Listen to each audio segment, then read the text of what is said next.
You know how it is? Life just gets so busy, right? You're running around, and maybe you don't always stop to think, how am I actually treating myself through all this? That's a huge question, and one we tend to push aside. Our source today, this great video, Learning How to Love Yourself, really frames it well, self-love. It's Yeah. basically about, basic kindness towards yourself. Kindness, yeah. And feeling okay about who you are. Exactly. Feeling good, accepting the good stuff and the stuff you're maybe still figuring out. Yeah. And the video makes a really strong link Mhm. between that feeling and, well, your overall mental state, Well, your happiness. right. It actually says, doesn't it, that if you're lacking that self-love, you might feel more, well, sad, worried, maybe even angry sometimes. Those feelings can definitely creep in. Yeah. But having that foundation of self-acceptance, it's like an anchor, keeps you a bit steadier. Does that sound familiar to anyone listening? If treating yourself kindly feels, I don't know, a bit hard sometimes. The good news, and the video really stresses this, is that self-love isn't fixed. You can actually learn it. It's a skill. And that's what we're diving into today. We want to unpack what self-love really looks like day to day and look at some of the things that get in the way, the roadblocks. And importantly, offer some practical steps, right? Based on the video's insights for actually building it up. Precisely. Think of this as a guide to cultivating more self-compassion. Okay, let's start with the basics then. What are the signs? Hmm? Like, how do you know someone or yourself is actually practicing self-love? The video gives some solid examples. Yeah, it does. One big thing is how you react when you mess up, make a mistake. Do you beat yourself up? Oh, yeah, the inner critic. Right. Or do you treat yourself with a bit of understanding, like you probably would a friend? The video sort of asks, would you talk to a friend the way you sometimes talk to yourself? That's a good check. Yeah. Really good. And it's not just mental chatter, is it? It's also about physical care. Definitely. Taking care of your body. Simple things, really. Eating food that nourishes you, getting some movement, and even just a walk. The video links this directly to showing your self-respect. Makes sense. Actions speaking louder than words almost. And it's also about joy. Making time for hobbies, things you actually like doing. Not just obligations.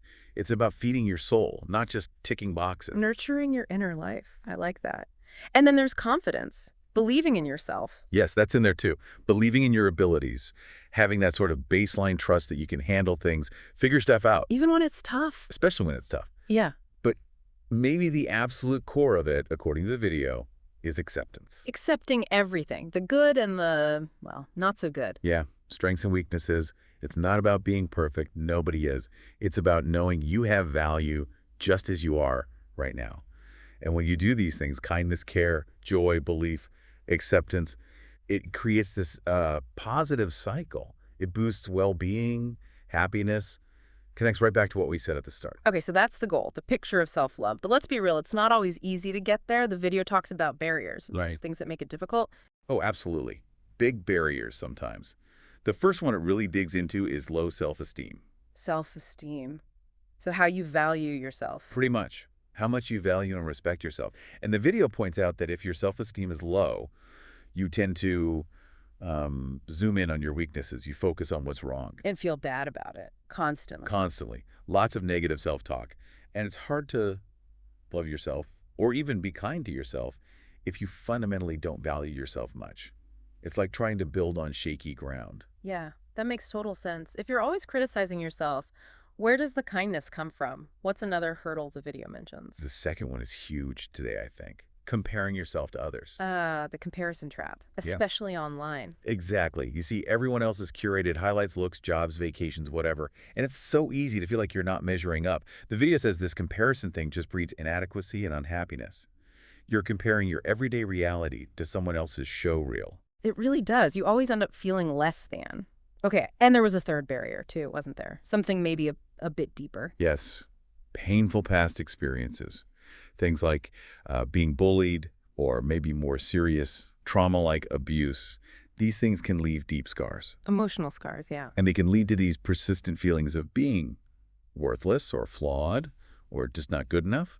It can create these really negative core beliefs about yourself that are incredibly hard to shake, making self-acceptance feel almost impossible. Wow, okay. So, low self-esteem, comparing yourself, past hurts. These sound like pretty serious obstacles. It could feel a bit hopeless. It could, but the video is actually really hopeful here. It stresses that even with these big challenges, building self-love is possible. It really is. But there's a catch. Or a first step. Well, yeah, the crucial first step is honesty. Being honest with yourself about which of these barriers or maybe others are actually affecting you. You have to identify them first. That acknowledgement, the video says, is the foundation you need to start taking them apart. Right. You can't fix a problem if you don't know what it is. Okay, so identifying barriers is key. Then the video talks about a specific skill. Saying no seems simple, but But it's not always simple in practice, is it? The video explains why it's hard. Often it's guilt or fear. Fear of letting people down, fear of what they'll think. yeah, disappointing people. Uh, Or maybe causing conflict. exactly. Fear of rejection, maybe. So we say yes when we really mean no, or maybe. And why is learning to say no so important for self-love, according to the video? Because it's about protecting yourself, your energy, your time, your well-being.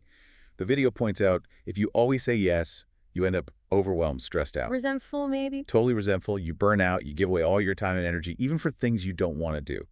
So saying no becomes about setting boundaries, healthy boundaries. It's like saying my needs matter too. Precisely. It's showing yourself that your time is valuable, your energy is valuable, you Yeah. have a right to protect that. It's a very concrete way of valuing yourself. Okay, that's powerful. Right. But it's not about just saying no to everything, is it? The video adds some nuance. Right. It's not about becoming totally inflexible or selfish. The video is clear on that. Sometimes compromise is good. Helping others is important for connection. It's about balance. So it's giving yourself permission. Yes. Permission to say no sometimes Yeah. when you need to.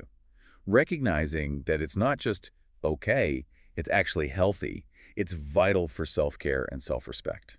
Got it. Okay, so we've talked about what self-love is, the barriers, the power of saying no. Now, the video gets really practical with self-care, doesn't it? Like putting it all into action. Exactly.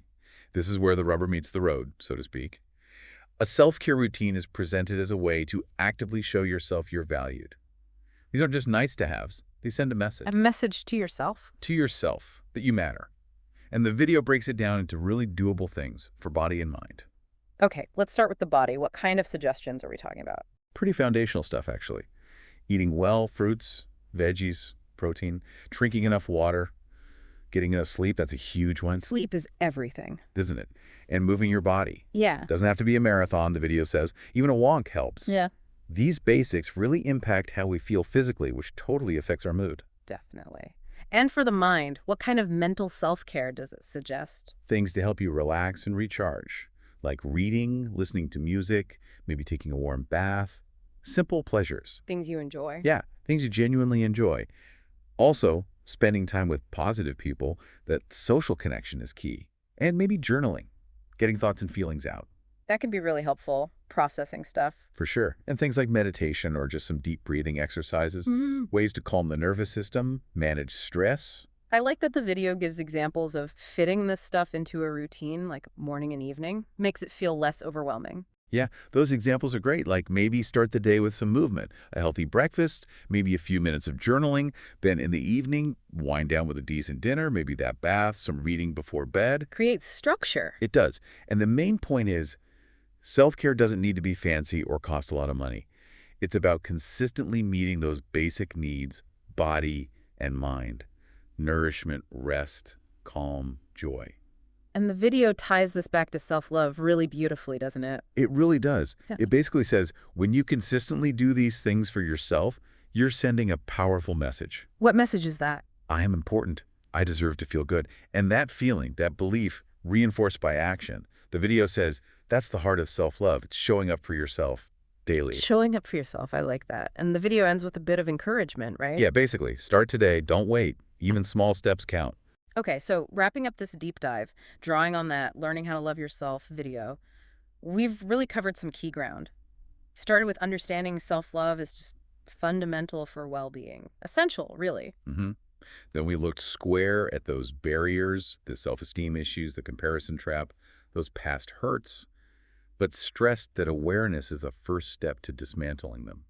It is possible. And we talked about saying no, not as being difficult, but as an act of self-respect, protecting your own resources. Yeah, super important. And finally, we landed on self-care, not as a luxury, but as the practical daily way we demonstrate self-love and tell ourselves we're worthy of that care, body and mind. The core message from the source feels really positive. Learning this stuff takes practice for sure, but it leads to a genuinely happier, healthier life. Absolutely. It's a journey worth taking. So, thinking about everything we've discussed, especially those barriers, that inner critic, comparing yourself, maybe old wounds, what's just one small thing, one act of self kindness you could commit to doing for yourself today, right now, to start chipping away at their power?